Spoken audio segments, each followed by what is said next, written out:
Yo, let me just get my finger out the way.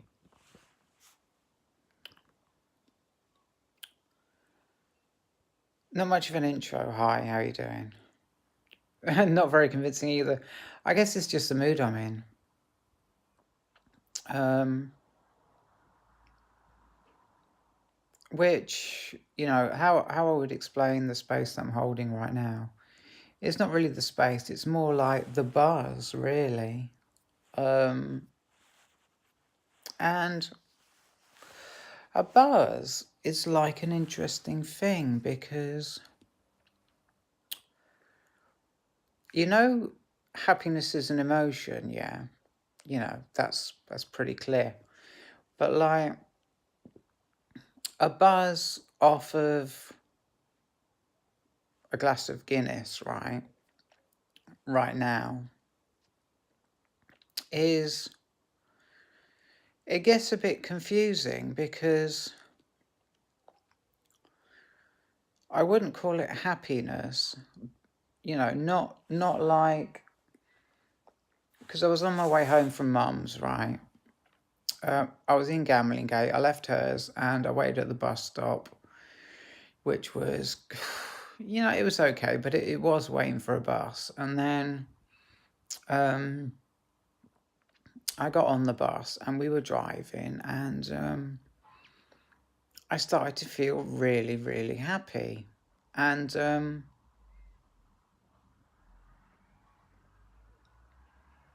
it was a different happiness to the happiness that I feel right now. I mean, it definitely was.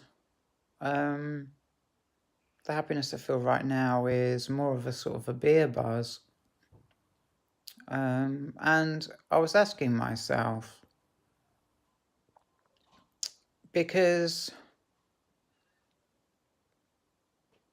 it's somewhere it said, or I heard that the question, which was, have you ever been drinking and not been able to stop?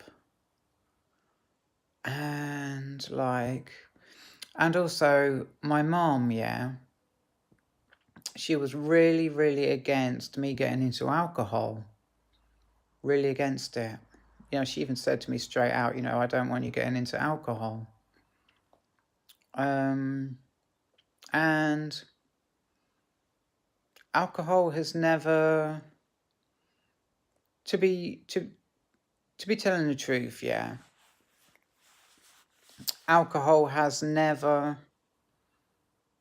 been a problem for me. I mean, I had what is this? I had 3 Guinnesses, right?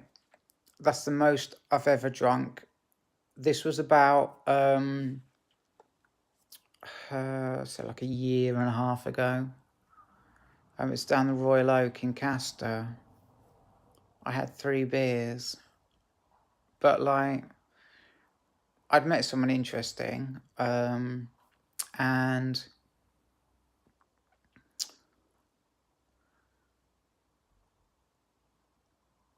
well, what's 3 beers? Is it really much? Is 3 beers much? You know, I was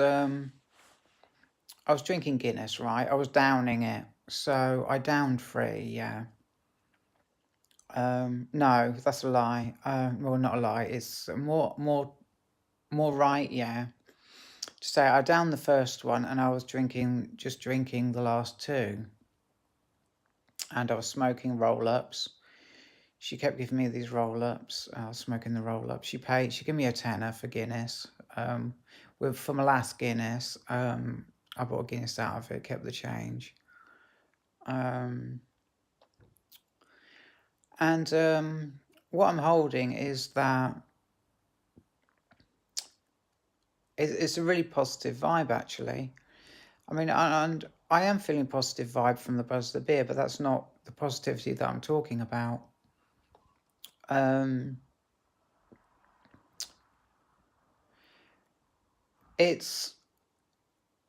I've had drug problems, right?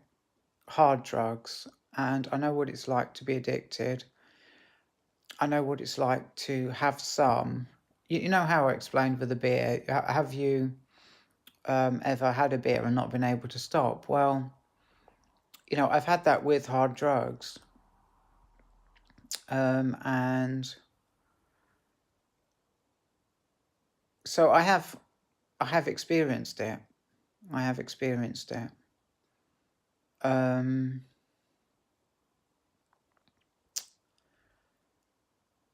and I'm feeling more of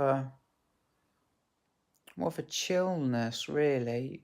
And that's good because it does kind of explain the way I'm holding around it, which is that I'm chill. I'm very chill about beer. I'm very chill. Well, let me explain. I only ever have 1 pint. That's what I have. When I have a beer, I have 1 pint. Um, I don't know why. I don't know why it is that I only want 1 pint. I think what's relevant is that um,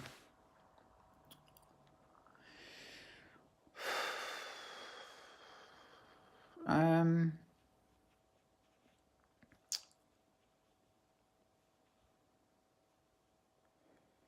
just give me a sec. Give me a sec.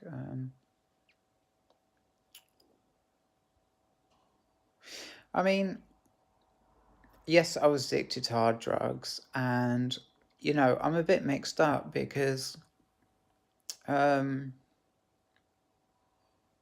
I've you see what happened was, right.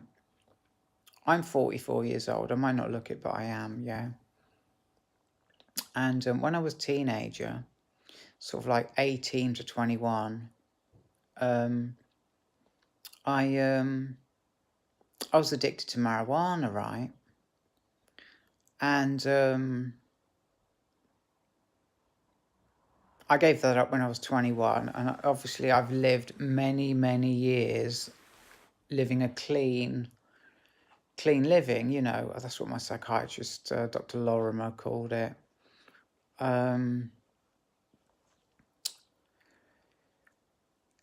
It's pretty clear what I mean by that.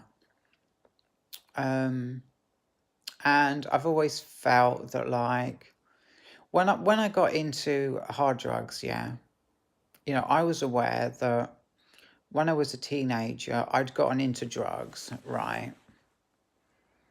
And it was a huge problem for me. I was addicted. I had a rubbish life. It left me with brain damage. Hugely, massively depressed for like 20 years. And that's starting to paint a picture of exactly how I hold around that addiction that I had. See, because what it is, yeah, is it's like the perks of being older, yeah. I've had that experience and I've been through it, and I wasn't about to repeat it with hard drugs, with crack cocaine. I wasn't about to repeat it. To be honest, I don't even know where I'm going with this. So what it is because of that experience that I had when I was a teenager, I've always wanted to stay away from drugs. And the reason I say it's confusing is because I was smoking crack cocaine and with my mate Danny. She's a lovely girl. And we really had the most amazing time. We used to go in people's gardens to smoke it. We smoked it in a foam box about 3 or 4 times. It really was the best experience ever. And like, I'm not condoning smoking crack cocaine here, and I'm not trying to like advertise for crack cocaine, though I would be a huge hypocrite, if I stepped out of bounds on this.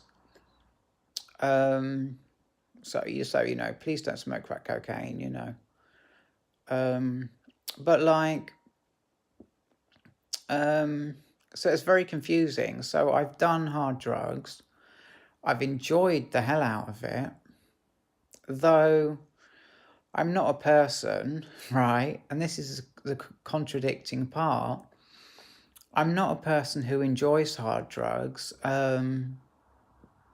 or even soft drugs, in excess. I'll have a beer. I mean, that experience that I had when I was a teenager, drugs really, really scared me. Because like I say, it was a huge amount of damage that it did to me, because it left me hugely, massively depressed for like 20 years.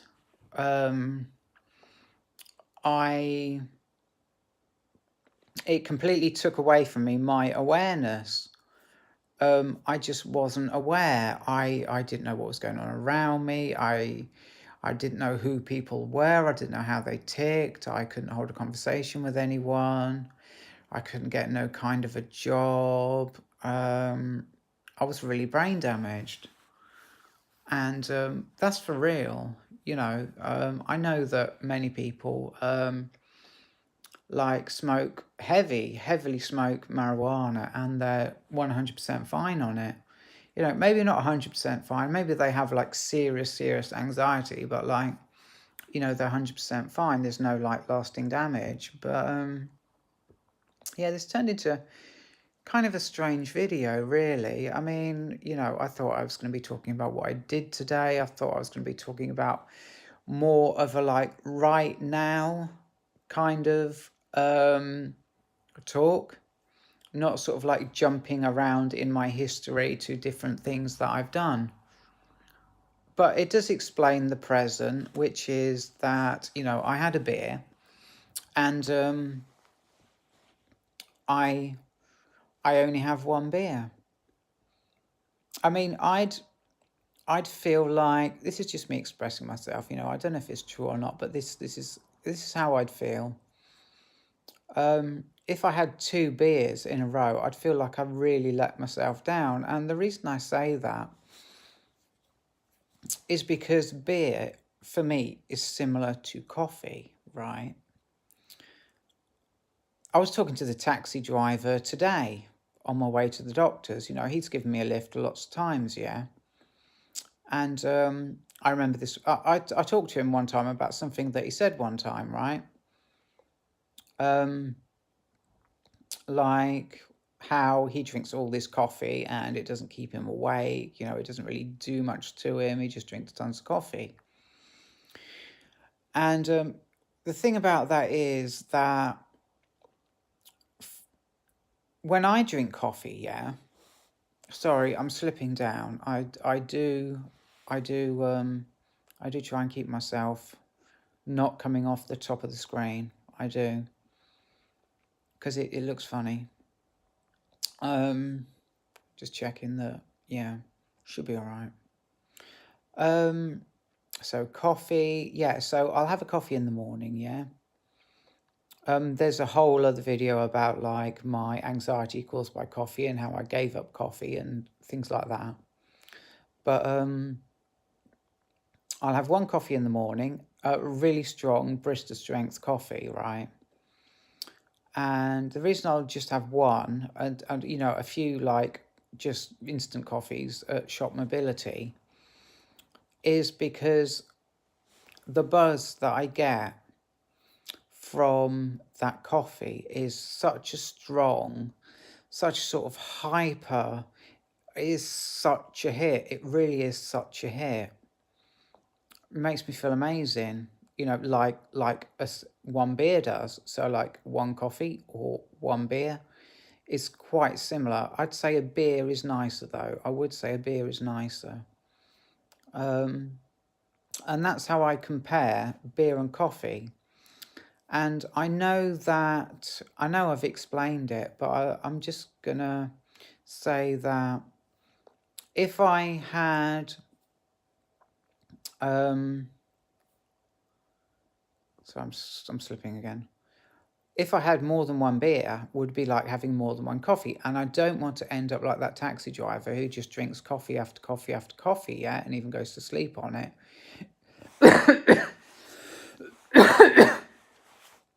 Who drinks coffee and doesn't feel anything. I mean, like, for me, that's not what I'm about. You know, I do drugs to get high. You know, and if I'm going to drink coffee and not get high, I'm not interested. So, like, for me, you know, you're starting to get a picture of my attitude towards drugs. So,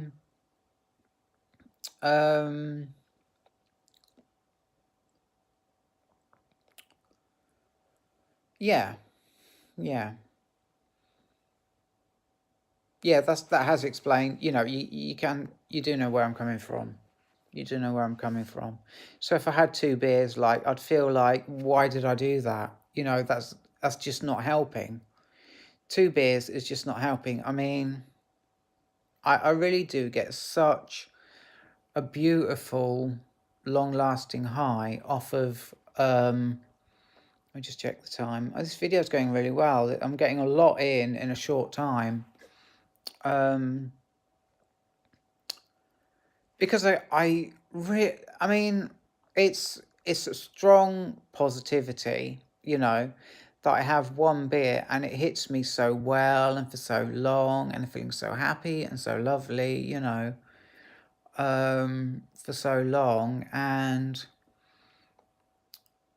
if I have another beer after that, you know, it just wouldn't feel right. It just wouldn't feel right because we started drinking right at 4:30 and it's now 6 o'clock, so that's an hour and a half, right? I've been high for, and I'm feeling great, you know. And if I was to have two beers, it just wouldn't feel right. And yeah. Anyway, I'm going to end that video there, and I'll see you later. Goodbye.